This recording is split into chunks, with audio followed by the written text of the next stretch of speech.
Imagine standing in the middle of a desert where a small auction is taking place. There's only one seller with a limited supply of water and two buyers competing for it. The first buyer says, "I don't care what it costs. I need it right now." The second buyer calmly replies, "I'll wait. I'll buy only at my price." For a while, nothing happens. The price stays frozen because neither side is willing to compromise. Then suddenly, the desperate buyer loses patience and agrees to pay more. Instantly, the price jumps, and this is the part most people misunderstand about financial markets. Prices don't move simply because of news. They move because someone stops waiting. In the stock market, every movement comes from the interaction between urgency and patience. Some traders demand immediate execution no matter the price, while others are willing to sit and wait for the exact price they want. That constant battle is what creates every move you see on a chart. To understand how this works, we need to look at the place where every trade is actually decided. The order book. Not the chart, not the headlines. The order book. Imagine a stock trading around $100. On one side of the screen are buyers, and on the other side are sellers. Every number you see is a real instruction from someone saying, "I'm willing to trade, but only at this price." Maybe one buyer is willing to purchase 200 shares at $99.95. On the seller side, someone else is offering 150 shares at $100.05. The small gap between those two prices is called the spread. Nothing happens inside that gap because no agreement has been reached yet. As you look deeper into the book, you'll notice more price levels stacked above and below.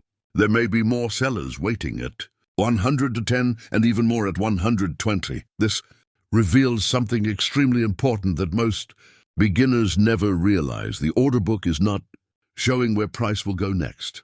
It's showing how difficult it will be to move the price there. Sometimes the order book is thick, with huge amounts of shares stacked close together. In those situations, price tends to move smoothly because there's plenty of liquidity available. Other times, the book is thin, with very few orders between price levels. That's when prices suddenly jump instead of moving gradually. Even with all those orders waiting in the book, there still isn't an official market price yet. A price only exists once a trade actually happens. So if a buyer finally decides not to wait anymore and accepts the seller's 100.05 offer, that trade becomes the latest market price. Immediately after the trade, the order book changes again. Some orders disappear, new ones appear, and the market starts searching for the next agreement. Every candle on a chart is simply a history of these agreements. Every price exists because one side became more impatient than the other at a particular moment in time. This brings us to market orders. A market order is not trying to negotiate price. It simply says, "Execute my trade immediately at whatever price is available." Instead of waiting for a lower price, the trader is saying, "Just fill me now." Here's the important part. A market order doesn't interact with only one price. It moves through the entire order book. It starts by taking the best available price, then continues climbing through higher prices until the entire order is filled. If there are only a few shares available at $100.05, the remaining shares may have to be bought at $110 or even higher. This is why market orders are called liquidity takers. They consume the liquidity already sitting in the market.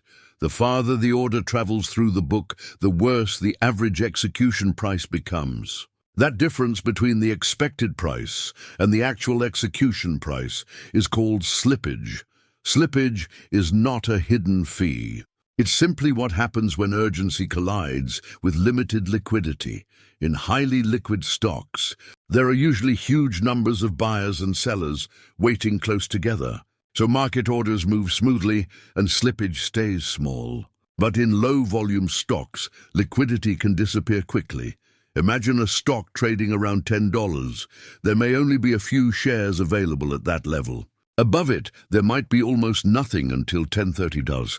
Now imagine a market buy order arrives. It instantly consumes the available shares at $10. Since there's nothing waiting between $10 and 10.30, the order suddenly jumps to the next available sellers much higher up. This is called gap risk. Price doesn't move smoothly because there's empty space in the order book. One simple way traders check liquidity is by looking at daily volume and average volume. Stocks with higher trading activity usually have deeper liquidity and tighter spreads. Stocks with low volume are often much riskier because prices can jump aggressively even with relatively small orders. Now, while market orders consume liquidity, limit orders create it. A limit order allows a trader to choose a specific price and wait for the market to come to them. Instead of demanding immediate execution, the trader is saying, "I'll trade, but only at my price." For example, a trader may place a large buy order at $9.90 and simply wait there. If price falls to that level, the order acts like a wall of demand, absorbing selling pressure. This is why large limit orders can temporarily slow down or stop price movement. When multiple traders place limit orders at the same price, they form a queue. The exchange follows a simple rule: price first, then time. Whoever placed the order earliest gets filled first, but limit orders come with uncertainty. Price may never reach your level, and even if it does, there might not be enough opposing orders to fully complete your trade. That's called a partial fill, where only part of the order executes while the remaining shares continue waiting in the queue.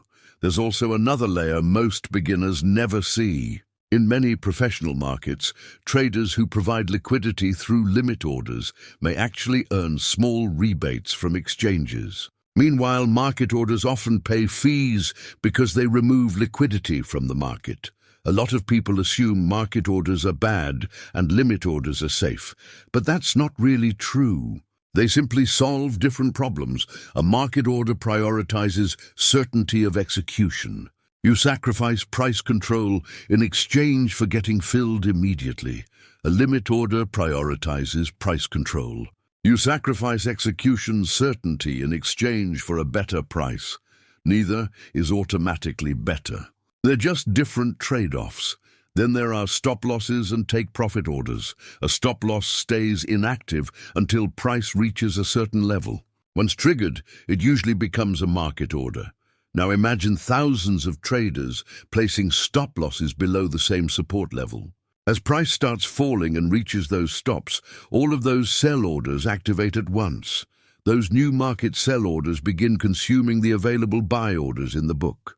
As liquidity disappears, price falls faster, triggering even more stop losses, which create even more market sell orders.